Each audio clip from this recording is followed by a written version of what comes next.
And we're back for another one. I just wanted to say, you guys, the pandemic was different for everybody. And for me, it was the first time in 10 years that I had to sit my ass down. And I was forced to really face off with the things I had avoided for so long. And I had to be honest with myself. I had to look in the mirror and say, hey, you, remember me? No, seriously, I had to face off with some things that were really uncomfortable. Breakups, sexual trauma, friendships that were lost in translation, family matters, invoices and receipts, and really my own personal life. I was no longer able to distract myself by flying to a new city, state, or country and posting on social media. I couldn't host a global event, and I couldn't put any more on my plate to distract myself.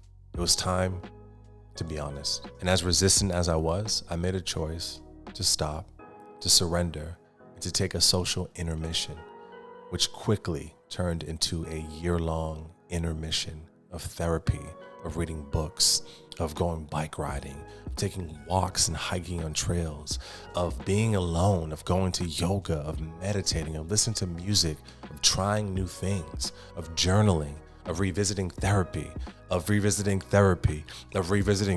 lots of therapy. I wanted to see for myself what it felt like, what it looked like to take myself on as I do clients.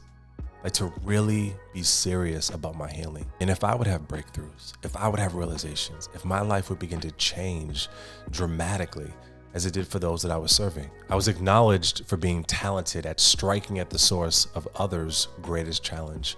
But for some reason, I wasn't able to do that for myself. So I sat down with a pen and a paper and I started to get clear on what I needed, the healing that I needed, people that I needed. And well, I made a bit of a list.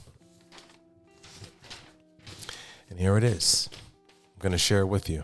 I call the list Speak Your Needs. I need to be acknowledged for my ways of thinking and being. I feel like because I'm 6'6" and I played sports, that's the first thing people see. But I have a brilliant mind. I have a creative mind. I have an open heart. I'm a great communicator, and I want people to see that first.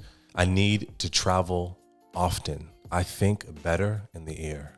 I love engaging with people, learning new cultures and languages. That's super important to me. I need to be seen and deeply. I know I won the genetic lottery. I mean, let's be honest. I understand what beauty represents in this world. But for me, being looked at is one thing and being seen is another. And I desire to be seen deeply for who I'm in the process of becoming. I need to occupy creative spaces. I feel like naturally I'm an inspiring person. And so when I meet someone, I make an effort to find something fascinating about them. I make an effort to extract the essence of who they are and mirror it back to them. And I need to be in spaces where that can happen for me as well. I need to be left alone when I'm processing. I'm one of those creatives who needs time to really sit with information and not make decisions or choices in the moment, but rather have an understanding of how this choice is going to impact the next choice.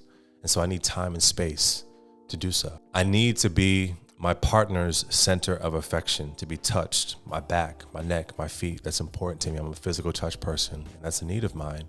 And I've honestly had trouble expressing that in the past.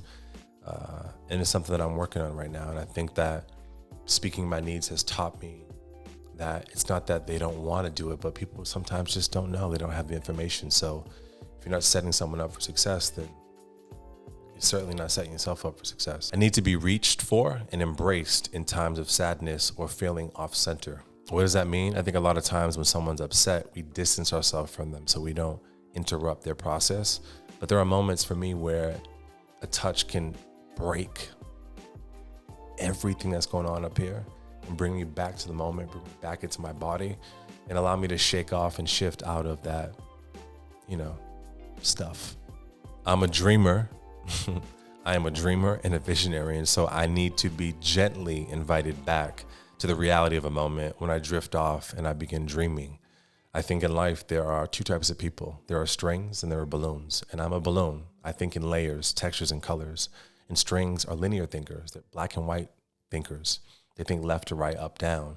And my mind wanders, and I need to be grounded in moments, but it needs to happen gently. and with empathy and with presence so that I can receive your feedback, your love, and connection. I need to live a life of modest luxury.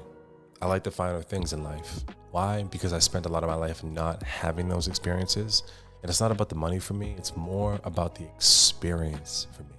Experiences are very important because I feel like that's how I have grown and stretched by being in new environments and sitting in the unfamiliar. I need to live close, on, or by the water.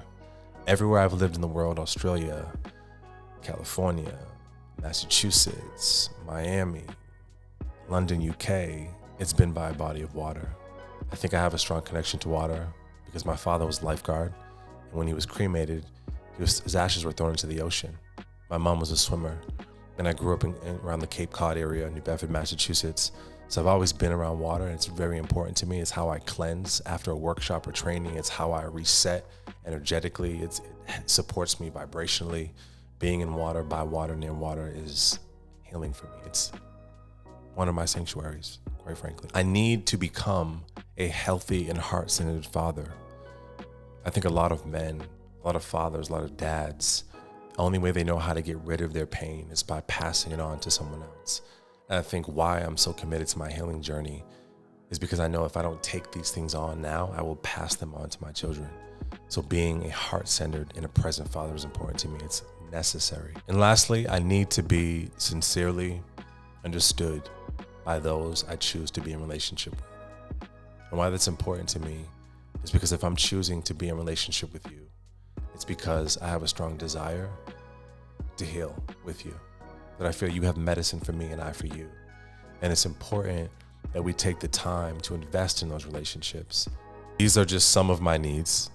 Of course, there are more, but that's really the essence of some of the things that I need. And I'm interested in asking you guys, when it comes to being in relationship to you or with you, what are some of your needs? What do you need when it comes to being in any relationship, romantic, business, platonic, familial?